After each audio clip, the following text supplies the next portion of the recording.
নবী মুস্তাফা মিলাদ পালন করার দলিল আমি ইবনে হাজার আসকালানী কুরআন পাকেও পেয়েছি, নবী মুস্তাফা হাদিস শরীফেও পেয়েছি। সুবহানাল্লাহ সুবহানাল্লাহ।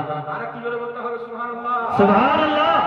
কতজন ইমাম মিলাদুন নবী পালন করাকে জায়েজ বলেছে? মিলাদুন নবী কেন্দ্র করে মাহফিল করা যায়, মিলাদুন নবীকে কেন্দ্র করে জুলুস করা যায়। দলিল কোথায়?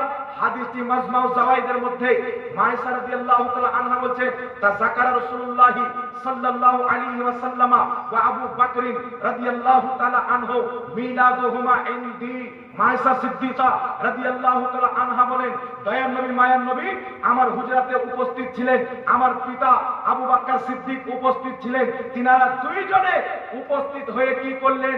মিলাদুহুমা ইনদি, দুইজনে মিলাদ পালন করলেন। একটু জোরে বলতে হবে সুবহানাল্লাহ। মা আয়েশার ঘরে নবী পাক এবং আবু বকর সিদ্দিক মিলাদের মাহফিল করেছেন, সুতরাং বাড়িতে মিলাদের মাহফিল করা জায়েজ আছে, মাদ্রাসায় মিলাদের মাহফিল করা জায়েজ আছে, যে কোনো পবিত্র জায়গাতে মিলাদের মাহফিল করা জায়েজ আছে। কারণ মিলাদের মাহফিল আমার আপনার নবী মা আয়েশার হুজরাতে নিজেই করেছেন। সুবহানাল্লাহ সুবহানাল্লাহ। নিজের কিতাব আল হাবিলিল ফাতাওয়া প্রথম খণ্ড 230 পৃষ্ঠা, বাইরুত লেবাননের ছাপ, ইমাম জালালউদ্দিন সুয়ুতী বলছেন, নবী মুস্তাফার জন্মদিনকে কেন্দ্র করে আনন্দিত হওয়া, খুশি প্রকাশ করা, মানুষজনকে একত্রিত করে খাওয়া দাওয়ার ব্যবস্থা করা, দোয়া খায়ের ব্যবস্থা করা, এইগুলো সমস্ত নেক কাজের মাধ্যমে আল্লাহর শুকরিয়া আদায় করা। ইমাম জালালউদ্দিন সুয়ুতী বলছেন, শুধু জায়েজ নয়, এটা হচ্ছে নেকির কাজ, বরকতের কাজ। জোরে বল সুবহানাল্লাহ।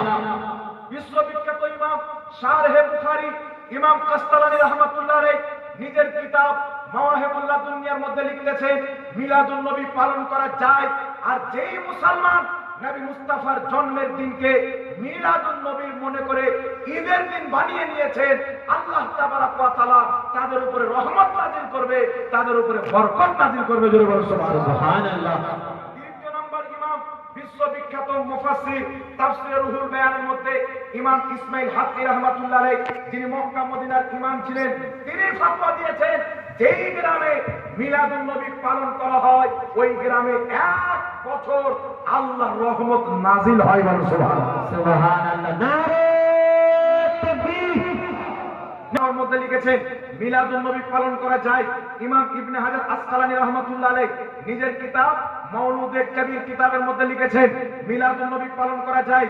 ইমাম হালবি রাহমাতুল্লাহ আলাইহি নিজের কিতাব সিরাতে হালবিয়া দ্বিতীয় খণ্ড পৃষ্ঠা নম্বর 11 এর মধ্যে লিখেছেন মিলাদুন নবী পালন করা যায়। ইমাম ইসমাঈল হাক্কি রাহমাতুল্লাহ আলাইহি মক্কা মদিনার ইমাম নিজের কিতাব তাফসীরে রুহুল বায়ানের মধ্যে লিখেছেন মিলাদুন নবী পালন করা যায়। শেখ আব্দুল হক মুহাদ্দিস তাহলিল আল বুখারী রাহমাতুল্লাহ আলাইহি নিজের কিতাব আখবারুল আখিয়ার মধ্যে লিখেছেন মিলাদুন নবী পালন করা যায়। শাহ ওয়ালিউল্লাহ মুহাদ্দিস তাহলিল রাহমাতুল্লাহ আলাইহি নিজের কিতাবের মধ্যে লিখেছেন মিলাদুন নবী পালন করা যায়।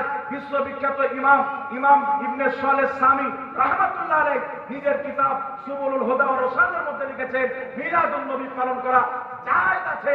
আমার জানা মতে একটা না দুটা না 420 জন ইমাম ফতোয়া দিয়েছেন মিলাদুন নবী পালন করা জায়েজ আছে। জোরে বলুন সুবহানাল্লাহ।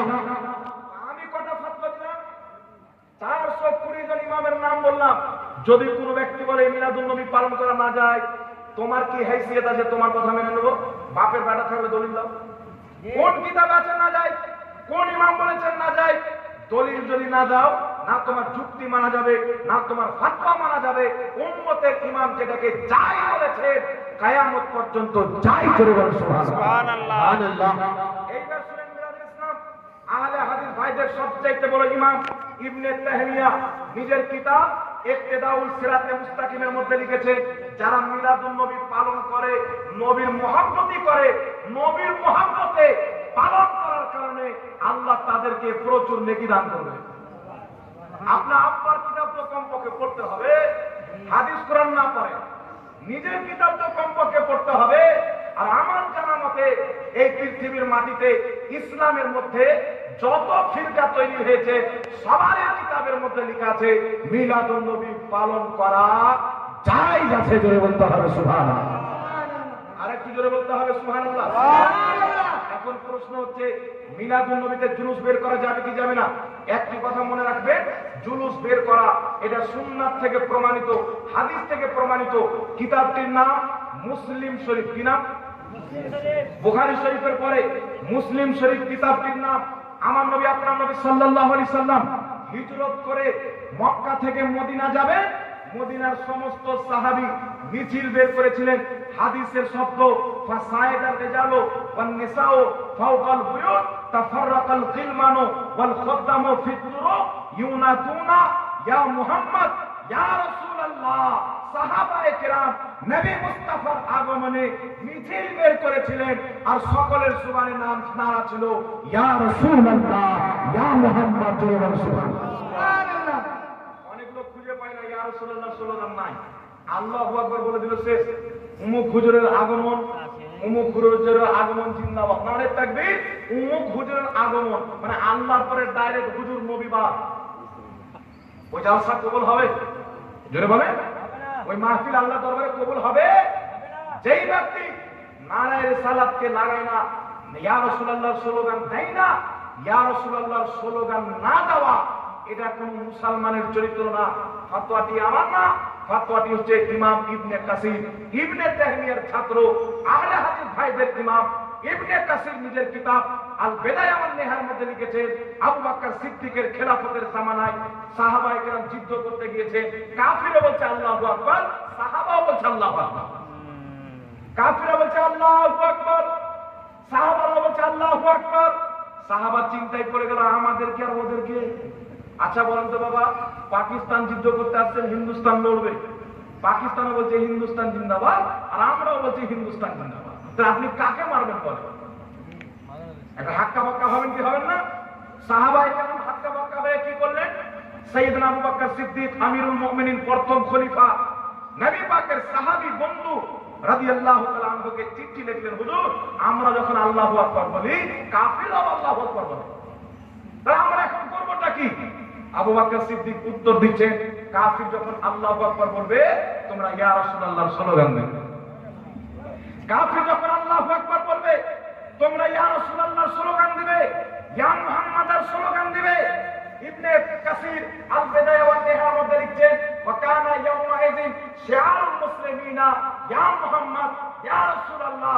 ওই জামানাতে যারা ইয়া রাসূলুল্লাহর নারা দিত, ইয়া রাসূলুল্লাহর স্লোগান দিত, তাদেরকে মুসলমান বলা হতো। যারা আল্লাহু আকবার বলে থেকে যেত তাদেরকে কাফির বলা হতো। সুবহানাল্লাহ। এটা মুসলমানদের পরিচয় ছিল। কিন্তু আজকে মুসলমানের পরিচয় কি হচ্ছে?